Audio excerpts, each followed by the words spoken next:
Rationnel et cartésien, il peut résoudre n'importe quelle énigme, les yeux fermés. En rétrospective, pas besoin d'autres témoins, là. C'est vrai que ça a pris une débarque, c'est un moyen temps. Il faut maintenir cette petite tension-là, c'est toujours payant. Yasmine Abdel-Fadel. Bonjour Yasmine. Bonjour Mario. Alors, le nouveau premier ministre du Canada qui est en action hier après sa parade de la Saint-Patrick, est allé rencontrer François Legault. On a vu quelques images, évidemment, de cette rencontre qu'il a fait juste avant de quitter pour l'Europe. Et ce qu'on en apprend, c'est que le premier ministre Legault, lui, il y a des enjeux évidemment importants pour le Québec qu'il a ramené sur la table. La première, évidemment, protéger dans ces périodes de turbulence cette conjoncture économique qui n'est pas à l'avantage du Canada et encore moins du Québec. Non seulement les secteurs stratégiques, là, puis on pense évidemment à l'aluminium notamment, mais également la gestion de l'offre. Là, on veut pas que la gestion de l'offre devienne un bargaining chip là où qu'on puisse ouvrir un peu plus l'accès à des produits de volaille, des produits de produits laitiers américains ici aux États-Unis lorsque viendra le temps de négocier. Il faut dire que M. Legault et M. Carney se rencontrent à un événement, un moment clé. Là, c'est les deux veulent réouvrir l'entente de négociation de l'ALENA, de l'accord de libre-échange, le plus rapidement possible, ce qui n'est pas nécessairement partagé par tout le monde comme stratégie, mais les deux veulent faire. Mais M. Legault, hier, je pense qu'il en a profité pour poser ces conditions. Là, on touche pas à la gestion de l'offre. Je pense qu'il n'y a aucun politicien fédéral qui gagnerait des points à dire que lui va mettre la gestion de l'offre à la table et qu'on pourra la négocier. Et le deuxième élément important pour M. Legault, c'était celui de diminuer fortement les immigrants temporaires du Québec pour une question de vitalité et de protection du français. Ça, c'est historique. J'ai pas lu à tout le moins la demande initiale de M. Legault, celle d'avoir tous les pouvoirs en immigration au Québec, d'avoir tous les pouvoirs en culture au Québec. Et d'ailleurs, M. Paul Saint-Pierre Plamondon n'a pas, il l'a redit hier, il a dit, moi je me demande si François Legault va y redemander, là, va demander au gouvernement fédéral comme il l'a fait à Justin Trudeau puis qu'il s'est fait dire non. C'est de bonne guerre. Mais ça fait quand même pour Mark Carney, parce que la semaine passée, on le trouvait un peu tranquille. Je pense qu'il préparait ses affaires. Puis je pense qu'il y a beaucoup de choses qui arrivaient sur sa table, sur son bureau en même temps. Mais là, il est quand même dans une grosse séquence. Là. Si on pense qu'il va déclencher les élections dimanche, comme sa semaine préélectorale, il est à Montréal, rencontre François Legault, là, s'en va en Europe, France, Royaume-Uni, reviendrait dans le Grand Nord canadien et Iqaluit, évidemment, le symbole de la défense du Nord, mais une grosse séquence d'événements pour lui. Oui, je me demande s'il a prévu quelques heures de sommeil dans cette période-là. Là, il a juste pu dormir dans l'avion, là. Pas mal ça, parce que, tu sais, il est parti hier soir à 19h en France. Il va rencontrer Emmanuel Macron. Puis là, en passant, le voyage en France, là, ça a deux objectifs. Oui, économique, parce qu'on veut montrer qu'on est déterminé à diversifier nos marchés, puis voir comment on pourrait les diversifier.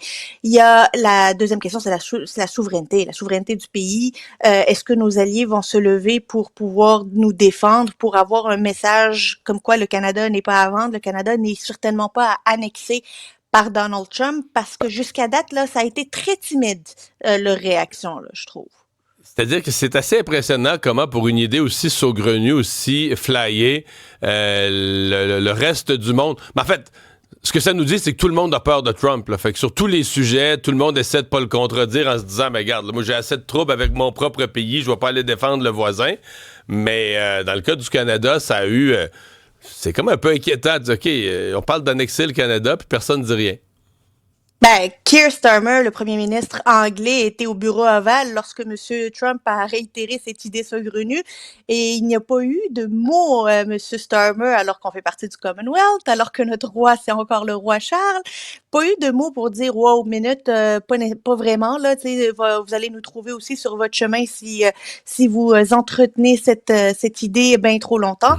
Monsieur Carney va rencontrer le roi Charles. Puis, je dois dire que j'ai souri parce qu'on a appris aussi en fin de semaine que M. Carney compte se délaisser ses deux nationalités irlandaises et anglaises. Alors, il dit samedi qu'il va abandonner ses 2 nationalités, puis le mardi, il rencontre le roi Charles. Je trouve ça intéressant dans le timing. Bon, c'est jour de vote aujourd'hui, élection partielle dans Terrebonne. Les gens qui vont pouvoir se rendre aux urnes, je pense à compter de 9h30, l'ouverture des bureaux du scrutin. On s'attend à quoi? Ben, en fait, c'est tellement particulier comme circonstance, mais ça ne changera pas le fait que c'est une forteresse péquiste historique là. Tu sais, à 2 reprises, ça a voté pas PQ. C'est lorsqu'un certain Mario Dumont en 2007 a fait une vague au Québec et évidemment Pierre Fitzgibbon. Autrement, ça a toujours été un château fort péquiste Terrebonne. Alors, Depuis 76, depuis René Lévesque. Depuis 76, ça serait surprenant que le résultat aille ailleurs, mais j'ai tout de même envie de voir la performance des autres partis, particulièrement de la CAQ éventuellement. Rien n'est joué, évidemment, c'est les électeurs qui vont décider de tout, mais il faut pas s'attendre à d'énormes surprises ce soir-là, honnêtement. Mais moi, j'ai dit à des gens au cours des derniers jours que on sait pas ce qui va arriver, puis là, c'est entre les mains des électeurs aujourd'hui, mais ça pourrait, tu sais, il y a comme eu pour les souverainistes là, une super séquence. Là. Depuis l'élection, là, où Paul Saint-Pierre Plamondon a rebâti le PQ, le Bloc a eu une séquence. Puis moi, si j'étais péquiste là, ou bloquiste ou du mouvement souverainiste, je me dirais, c'est peut-être le dernier party de cette séquence-là. Là. Que ce soir, ils vont gagner Terrebonne, mais l'élection fédérale pourrait être difficile pour le PQ, pour le Bloc, pardon, puis le Parti québécois pourrait souffrir de la contre-performance du Bloc.